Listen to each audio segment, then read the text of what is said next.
Once upon a time, in a small village called Umuife, there lived a man named Mardu. Everyone in that village knew him very well because of one thing: he was extremely stingy. People said Mardu could argue over 1 grain of rice. They said if stinginess was a disease, Mardu would be the first person the doctor would admit. Mardu did not like to spend money on anything. He believed spending was foolishness. He said people who gave freely were people who would end up poor. Every time someone tried to correct him, he would say, "Money doesn't grow on trees, my friend. I'm only being wise." He lived with his wife Ada and their 2 children, Kosi and Chima. Life in that house was full of counting. Mardu counted the cups of rice before Ada cooked. He counted how many spoons of oil she used. He even checked how much salt she put in the pot. He said too much salt could finish a man's fortune. Ada was tired, but she tried to keep peace. Sometimes she borrowed small things from the neighbor, Mama Uju, without telling Mardu. If he found out, he would talk for hours. He would say she was learning bad habits from poor people. Even the children lived in fear. Kosi once lost her pencil at school, and Mardu made her write a full-page apology before buying another one. Chima broke a plate one evening, and Mardu refused to speak to him for 3 days. He said silence would teach him the value of property. At the market, Mardu sold hardware, nails, paints, ropes, and small tools. He was known for selling things in small portions but charging big prices. When customers complained, he said, "Honesty costs money." Nobody really understood what that meant, but Mardu always said it with confidence. Sometimes his brother Obana came to visit and tried to talk sense into him, but Mardu would wave his hand and say, "Obana, you people will die broke while I'll die rich." He didn't know those words would one day return to him in a way he would never forget. As time went on, people stopped asking Mardu for favors because they knew he would never help. He thought that made him smart. What he didn't know was that it was only making him lonely. And so, life continued like that, until one afternoon, when a stranger walked into the village carrying a big black briefcase and a smile that could convince a goat to enter fire. That man's arrival was the beginning of Mardu's fall. One hot afternoon, a stranger arrived in Umuife village. His name was Dyke, and he looked important. He wore shiny shoes, a clean white shirt, and dark glasses. He carried a black briefcase everywhere he went. People said he was from the city. He spoke English that made everyone nod even when they did not understand a word. Dyke went straight to the village square and gathered people around. He said he was bringing an opportunity that would change their lives. He said there was a new land project in the city, and anyone who invested now would become rich in a few months. The villagers looked at one another. They had never seen anything like it before. Dyke smiled as he spoke. He told them stories of people who bought land for little money and later sold it for millions. He said, "This is your chance to escape poverty forever. Don't sleep on this blessing." The crowd became excited. People started whispering. Some said it sounded too good to be true. Others said city people always know where the money is. Dyke stayed in the village for 3 days, moving around with confidence. He visited people's homes, ate their food, and promised big rewards to anyone who joined early. When he reached Mardu's shop, he stopped. He said, "This must be the man I have been hearing about, the wise man who never wastes money." Mardu's chest rose with pride. He liked being called wise. Dyke sat with him and began to talk about the investment. He told Mardu that only intelligent people understand how money multiplies. Mardu listened quietly, pretending not to be impressed, but inside him, his heart was dancing. The words multiply money were sweet to his ears. That evening, Mardu could not sleep. He turned left and right on the bed while Ada watched him. She asked what was worrying him, and he said it was nothing. But in his mind, he was already calculating how much he could invest without anybody knowing. By the next morning, Dyke called a small meeting at Mama Uju's compound. Many villagers came with envelopes in their hands. Mardu stood at the back, watching as people dropped their money. He told himself he would not rush, but greed was already pushing him. When he went home, he opened the wooden box under his bed. Inside were bundles of money he had saved for years, money Ada had never seen. He smiled to himself and said, "If these foolish villagers can make profit, I will make double." That same afternoon, he went quietly to Dyke's lodging and handed him all the money. Dyke smiled, shook his hand and said, "Sir, I can tell you are a man of vision." Mardu felt proud. He even gave Dyke a bottle of malt, which was something he had never done for anybody. But 3 days later, when the villagers went to look for Dyke to ask about their investment receipts, the room he stayed in was empty. His bag, his clothes, his briefcase, all gone. Only then did Madhu realize that the man he called a man of vision had used that same vision to disappear with everyone's money. And that was how the stingiest man in the village lost everything in one smart decision. When people discovered that Dyke had disappeared, the whole village turned upside down. From morning till night, groups gathered at the square talking about it. Some shouted, some laughed, and others cried. Almost everyone had lost money. But the biggest shock came when someone said Madhu had also invested. At first, nobody believed it. They said Madhu could never give out a single coin, not even for himself. But the rumor spread fast, and soon everyone was talking. Mama Uju was the first to confirm it. She said she saw Madhu enter Dyke's room with a big brown envelope and come out smiling. From that moment, laughter filled the village. People said the gods had finally balanced their accounts. When Ada heard the news, her heart broke. She didn't even know Madhu had that much money saved. He had always claimed they were poor. For many years she had managed hunger and shame while he secretly stored money in boxes. Now it was all gone. When Madhu came home that evening, Ada sat outside waiting. She looked tired, not angry, just disappointed. She asked him if the news was true. He tried to deny it, but his voice shook. He finally confessed, saying he only wanted to double the money so that life would become better for all of them. Ada stared at him and said quietly, "Life would have been better if you knew how to give, not how to gamble." That night she didn't sleep beside him. She packed her small bag and went to her mother's house with the children. Madhu didn't try to stop her. He just sat on the bed and looked at the floor. In the days that followed, people came to his shop not to buy but to mock. Some said, "Madhu, how market?" Others said, "You finally spent money, congratulations." Even Obana came to see him and said, "Brother, maybe God wanted to show you that saving without sense is the same as wasting." Madhu didn't reply. He just sat quietly, his pride melting faster than his savings. For the first time in his life he had no one to correct, no one to count food with, and no one to call foolish. But life in Umuife doesn't stop for anybody. The market moved on, people laughed again, and Dyke's name became an old story. Madhu, however, carried his shame like a basket that had no handle. He thought things could not get worse, but he was wrong. Something else was waiting for him, something that would make this loss look small. Madhu did not sleep much after Ada left. The house was quiet, too quiet. Nobody asked him for salt. Nobody called his name for food money. The cupboard stayed locked, but there was no one left to open it. He sat in the middle of the room many nights, talking to himself and counting air. After some weeks he decided to start again. He told himself that a wise man does not cry over lost money. He opened his small shop at the roadside again, even though the shelves were almost empty. He borrowed a few items from a trader in the next town and promised to pay later.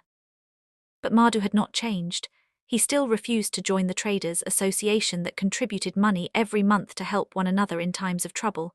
They reminded him politely, but he said, "When fire comes, I will quench mine with wisdom." Everyone just laughed. They knew he would never learn. Customers also began to notice that his goods were old and dusty. He refused to repaint the shop, saying paint was for proud people. He reused torn sacks to cover the roof when it leaked. He even kept his broken weighing scale, claiming it still understood measurement by experience. People stopped buying. They said Madhu's stinginess had entered his goods. Then one evening, when the Harmattan wind was blowing strong, someone's lantern fell at the far end of the market. In a few minutes the fire spread. Traders ran everywhere shouting and carrying their goods. The market turned red with smoke and flames. Madhu ran to his stall and tried to save his stock, but everything was burning fast. He shouted for help, but nobody came. Everyone was saving their own stalls. The firemen arrived late. By morning, nothing was left. The traders who were members of the association received help. They got money from the emergency fund to start again, but Madhu got nothing. He walked around the ruins in silence. His eyes were empty. The few nails and tools that survived were black from smoke. Someone placed a hand on his shoulder and said, "Madhu, if you had given a little, you would have received much." That night Madhu sat outside his shop and watched the ashes scatter in the wind. He realized he had lost everything twice, first through greed, now through pride. Still he said nothing. He only whispered, "Maybe tomorrow will be different." But tomorrow was not different, it was worse. Because by morning, people came asking him to pay the debt for the goods he had borrowed. And this time Madhu had nothing left to count. When the traders came to collect their money, Madhu tried to talk his way out of it. He told them he would pay soon. He said business had been slow, but everyone knew the truth. Mardu had lost everything in the fire. The traders gave him 1 week to pay. He nodded and said thank you, but deep inside he knew he could not find that money anywhere. The few people who used to respect him now avoided him.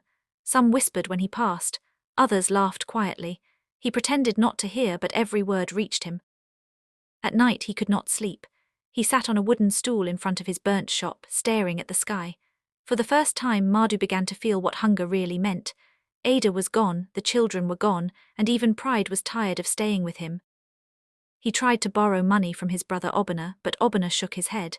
He said softly, "You always said borrowing is for lazy people. I don't want to make you lazy."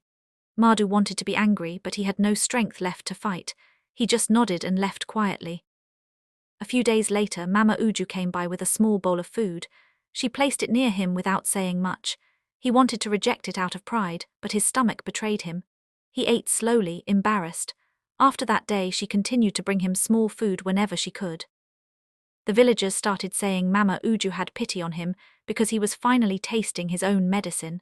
Some said it was good that he was suffering. Others said maybe this was how God teaches stubborn people. Each morning, Mardu swept the front of his burnt shop, pretending he still had business. He talked to himself as if customers were around. People watched him quietly, shaking their heads. He still believed he could rebuild, but he had no plan and no money. The man who once laughed at beggars now looked like one. But life has a way of pressing a proud man until he bends. Mardu's bending started small, the day he swallowed shame and begged the same people he once mocked. And that was when the real lesson began. Mardu tried to act strong for a long time, but hunger has a voice that can make even a proud man humble. By the second week, he had finished all the little things he could sell. His clothes were old, his shoes had holes, and his hands shook when he walked. He started moving around the market, greeting people he once ignored. Some replied politely, others looked away. A few laughed when they saw him. The same people he used to call careless spenders were now the ones selling food, while he walked with empty hands. One morning he went to Mama Uju's stall again. She was frying bean cakes and the smell filled the air. He stood there for a while pretending to watch, but everyone knew what he wanted. Mama Uju sighed and gave him 2 small pieces. She said nothing. He said thank you in a quiet voice. That was how it started. Every day he went around the market hoping someone would notice him and offer food. Some people gave, but most didn't.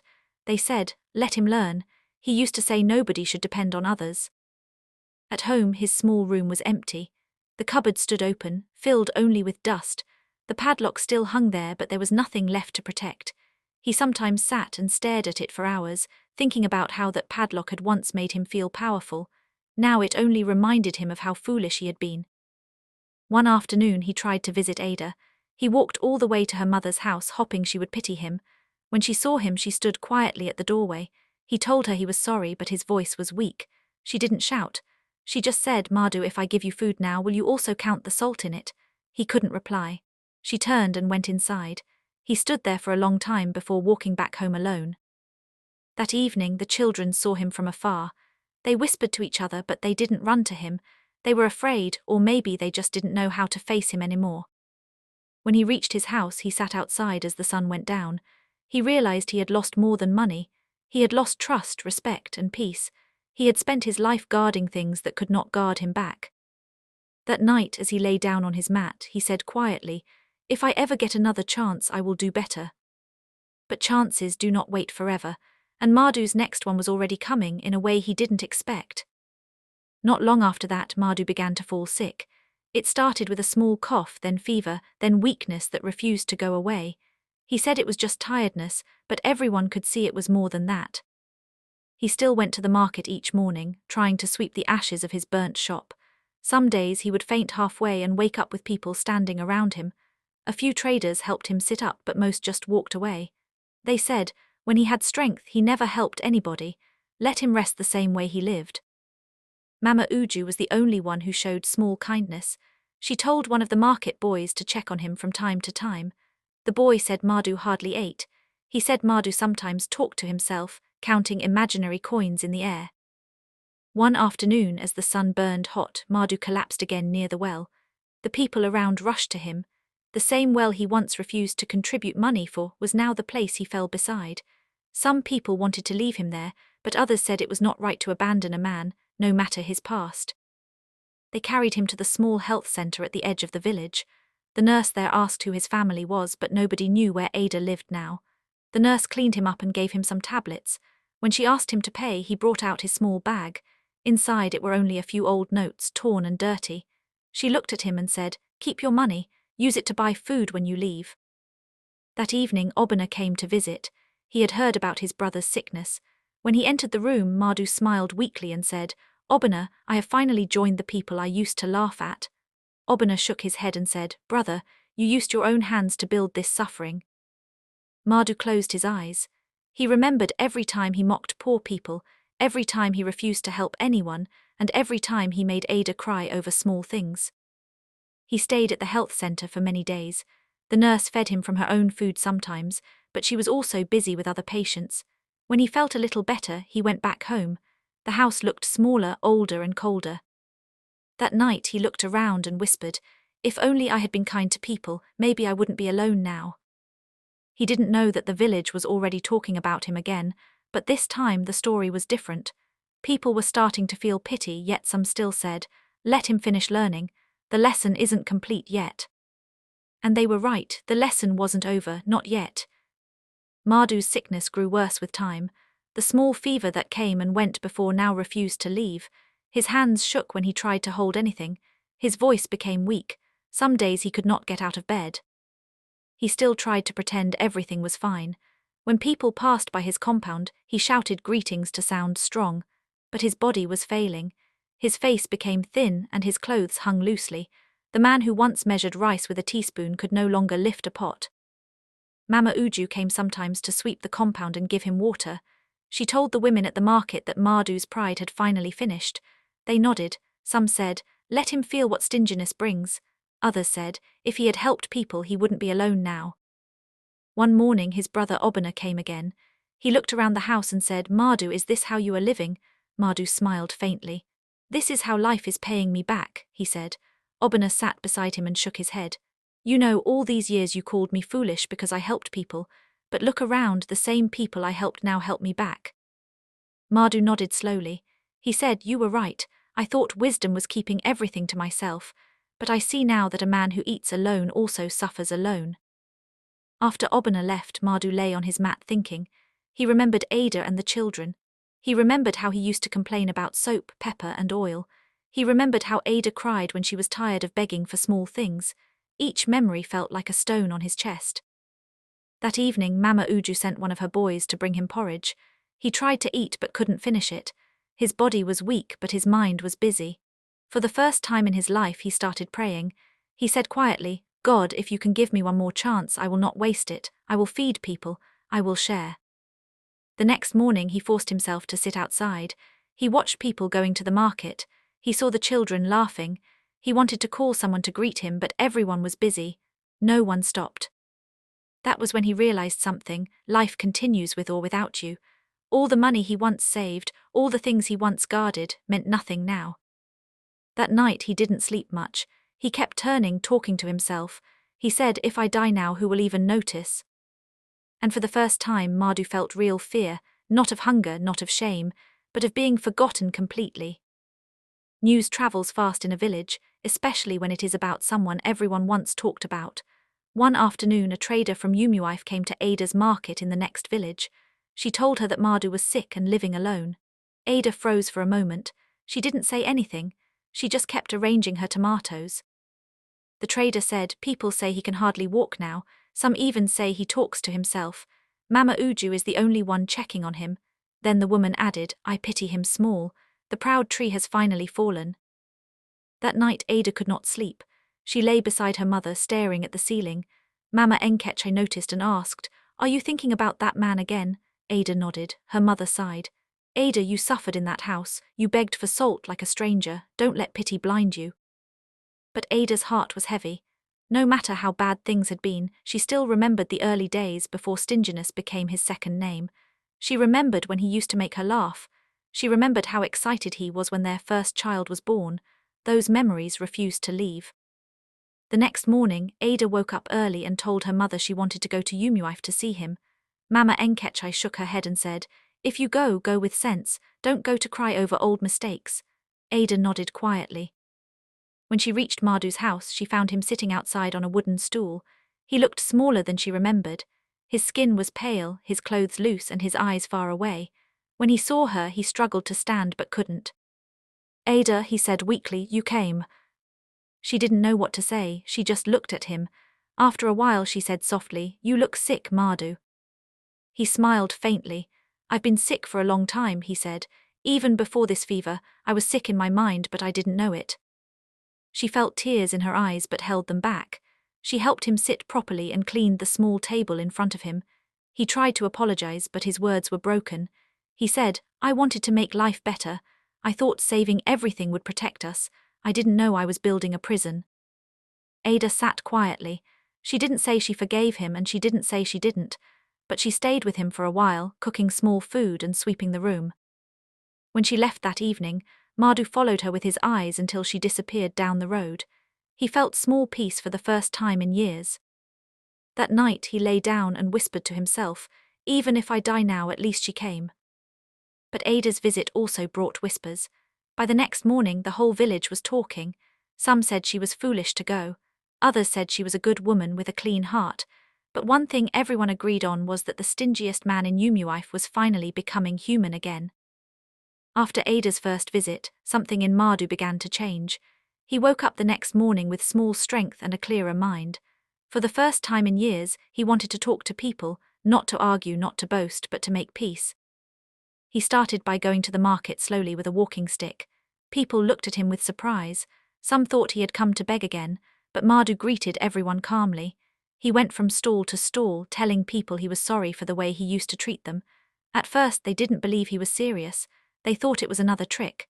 But when they saw his face, tired and humble, they knew the man who once argued about salt had truly changed. He went to Mama Uju and thanked her for helping him when everyone else turned away. She told him not to worry, that life has a way of teaching people better than words. Then he visited the Traders' Association. He apologized for refusing to join them. They accepted his apology, though they still teased him. They said, "So Mardu can say sorry, wonders shall never end." Each evening Ada came to check on him. She brought small food, washed his clothes and swept the compound. She never mentioned the past again. When Mardu tried to thank her, she said, "Let's not talk about it, just get better." Slowly the villagers began to notice the change. Children who once ran away from him started greeting him again. Women who once hid their pots from him now stopped to ask about his health. People said, "Mardu is no longer stingy, he even smiles now." He started helping in small ways. One afternoon he saw a young boy trying to carry a heavy basket of cassava. He stood up and helped the boy lift it. Everyone who saw it laughed and clapped. They said, "Look at Mardu carrying cassava for free, the world is ending." But they were happy to see him trying. That night as he sat outside his house, Ada beside him, Mardu said quietly, "I used to think money could keep me safe, but it's people that keep you safe. When you fall, it's not money that picks you up, it's hands." Ada looked at him and nodded. For the first time in many years they sat together without argument. The wind was soft and the compound was calm. But Mardu's body was still weak. The sickness did not go away completely. Some nights he coughed until morning. He knew his end was near, but he wanted to spend whatever time he had left making things right. The next day, he told Ada he had one last thing he wanted to do, something that would let him leave the world with peace in his heart. And that decision was what would lead to the final chapter of his story, the one the whole village would talk about for years to come. After many weeks of reflection, Mardu told Ada that he wanted to do one last thing before his time ended. He said he wanted to give something back to the same community he once looked down on. Ada was quiet for a moment. Then she said, "If that's what your heart wants, do it. It's never too late to make peace." The next morning, Mudda called the village chairman to his house. He said he wanted to make a small contribution to repair the old community well. The chairman looked at him with surprise. "You, Mudda?" he asked. "The same Mudda who once said he didn't drink water like that." Mudda smiled faintly. "Yes," he said, "maybe that's why my throat has been dry all these years." The chairman laughed softly and said, "All right, we will take your contribution." Mudda gave him the little money he had saved from selling a few tools that survived the fire. It wasn't much, but it was the first time in his life he had ever given something without complaint. Word spread quickly through the village. People could hardly believe it. They said, "Mother gave money. Are we sure it's not fever talking?" Even Mama Ujja came running to confirm it. When she saw the chairman counting the notes, she said, "Truly, this world can turn upside down." From that day, Mother began to help in small ways. He fetched water for children. He shared food with neighbors. He even joined in the cleanup for the village square. People started greeting him warmly again. They said he had changed. Some didn't trust it at first, but time proved them wrong. One afternoon, Mother sat under a tree near his old shop. The children were playing, the wind was gentle, and he felt peace in his heart. Ada sat beside him. He told her he wanted to do one more thing. He said he wanted to show everyone that giving brings life, not loss. She asked what he meant, and he said, "You will see. I don't have much left, but I still want to use it for something good." That night he took out the last small bag he had hidden under the floor, a bag he had saved for emergencies. He counted the money inside and smiled. Then he said quietly, "This time it won't be buried, it will be used." He didn't know that those words would lead him to his last big action, the one that would make the whole village remember his name forever. A few days later, the village woke up to news that shocked everyone. Mudda, the man they once called the tightest hand in Yamuruf, had paid the full hospital bill for a young mother who had just given birth and couldn't afford her treatment. It happened quietly. The woman called Ngozi had gone into Lubk at night. Her husband was away working in another town, and there was no money for medicine. When Mudda heard the story from Mama Ujja, he stood up slowly and said, "Let's go." Everyone thought he was joking. He went to the health center and met the nurse. He asked for the bill. When she showed him, he opened his small bag and gave her every last note he had. The nurse looked at him, shocked.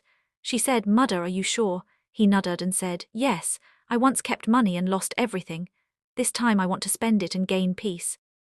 When word spread, the whole market stopped talking about anything else.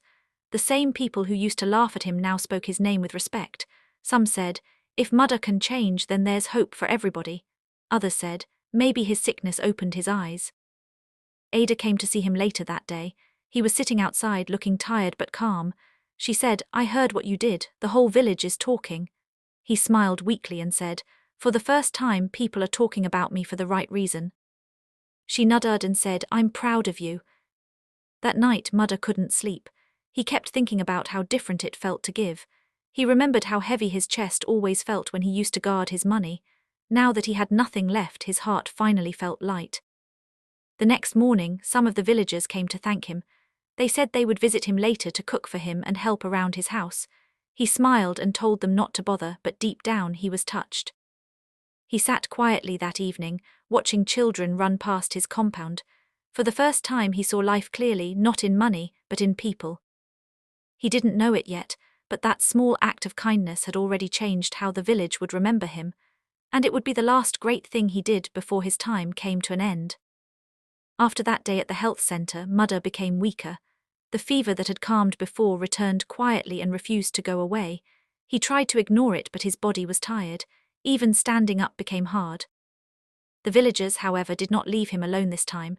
They remembered how he had helped the young mother. Every morning someone brought food. One of the boys fetched water for him. The women took turns sweeping his compound.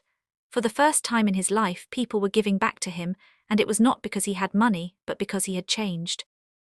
Mudda smiled every time someone knocked on his door. He thanked them and blessed them.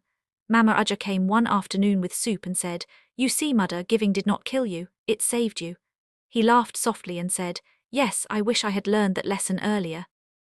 Ada now visited almost every day. She cleaned, cooked, and sat beside him quietly. Sometimes they talked about the past. Other times they sat in silence. Mudda told her he was proud of the children. He said he knew they would grow up wiser than he was. As the days went by, people began to notice that his body was giving up. His hands were cold, his steps slow, and his eyes distant. He told Ada one evening, "I feel like I'm reaching the end, but I'm not afraid. For the first time, my heart is not heavy." Ada tried to stop him from talking like that. She said he would still get better, but he smiled and said, "Even if I don't, I'm ready. I have made peace with myself and with people. That is enough." That night when Ada went home, she told her mother that Mudda was not the same man anymore. Mama Unkacha nodded and said, "Life has finished shaping him. When pride breaks, wisdom grows. The next morning, Mudder could not get up from his mat. He was too weak to eat or drink. When Mama Udger and some neighbors came to check on him, he thanked them softly. He said, "Tell everyone I am grateful." By evening the sun was red in the sky. Mudder lay still, his eyes half open. He whispered, "I kept money all my life, but love kept me alive at the end." Those were his last clear words. When Ada returned later that night, she found him lying peacefully. He was gone. When the news of Mudder's death spread the next morning, the whole village went quiet. Even those who used to laugh at him stopped what they were doing. For many years they had known him as the stungest man alive, but in his last months he had become a different person. People said, "Death has taken him, but his change will remain."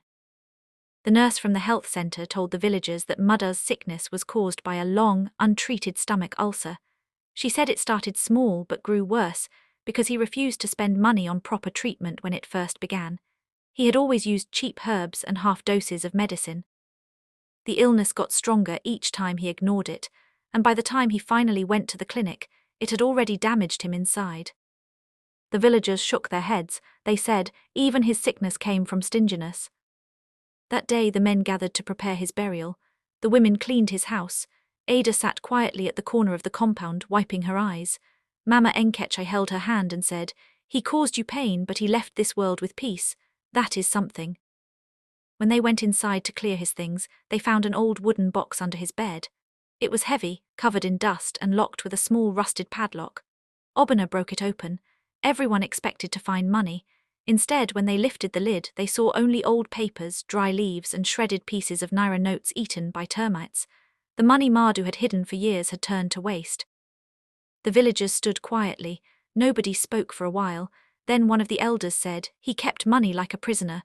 Now the same money has died before him." They buried Mardu beside the mango tree behind his house.